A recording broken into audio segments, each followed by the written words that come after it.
विष्णु भगवान की जय।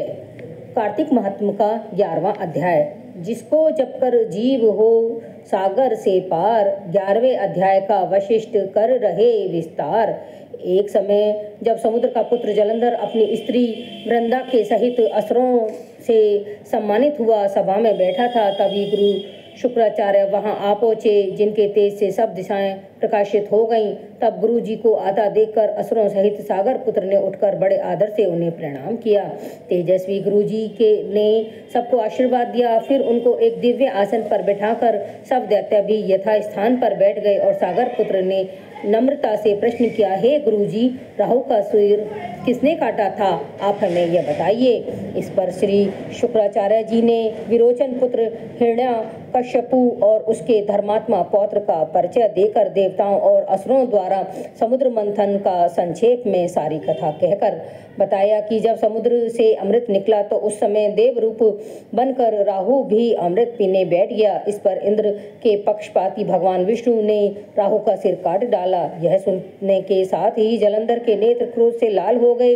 फिर उसने धसमर नामक दूत को बुलाकर गुरु को का कहा हुआ सब वृतांत सुनाया और आज्ञा दी कि तुम शीघ्र ही इंद्रपुरी में जाकर इंद्र को मेरी शरण में लाओ।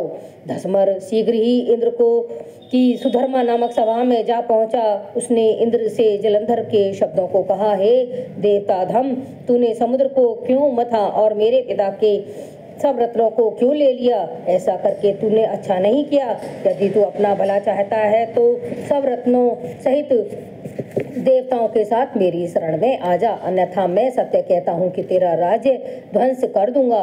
इंद्र यह सुनकर बहुत विस्मय हुआ और कहने लगा, पहले सागर ने मेरे भय से सब पर्वतों को अपनी कुंक्षी में क्यों स्थान दिया और मेरे शत्रु दैत्यों की क्यों रक्षा की? इसी कारण से मैंने उसके सब रत्न हरण किए। मैं सत्य कहता हूँ कि मेरा द्रोही सुखी नहीं रह सकता।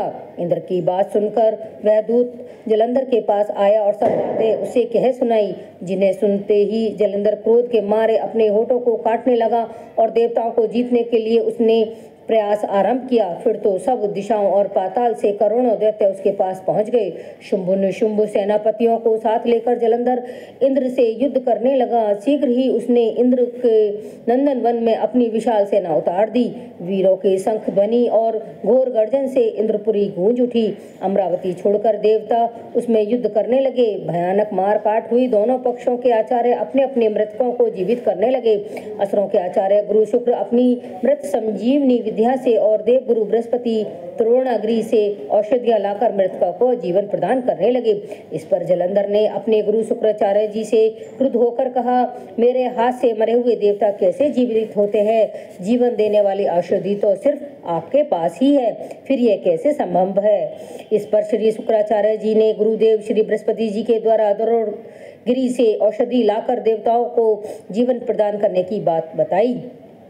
यह सुनकर जलंधर और क्रुद्ध हो गया और शुक्राचार्य जी से कहा, क्रुद्ध क्यों होते हो? यदि शक्ति है तो द्रोणगिरि पर्वत को उखाड़कर समुद्र में फेंक दो, तब मेरे कथन की सत्यता प्रमाणित हो जाएगी। इस पर जलंधर क्रुद्ध होकर शीघ्र ही द्रोणगिरि पर्वत के पास जा पहुंचा और अपनी भुजाओं द्वारा उसे जड़ से उखाड़कर समुद्र में फेंक दिया। यह तो भगवान शंकर का तेज था, इसमें जलंधर का कोई विचित्रता नहीं थी। तत्पश्चात वह सागर पुत्र युद्ध भूमि में आकर बड़े प्रेम से बड़े वेग से देवताओं का संहार करने लगा।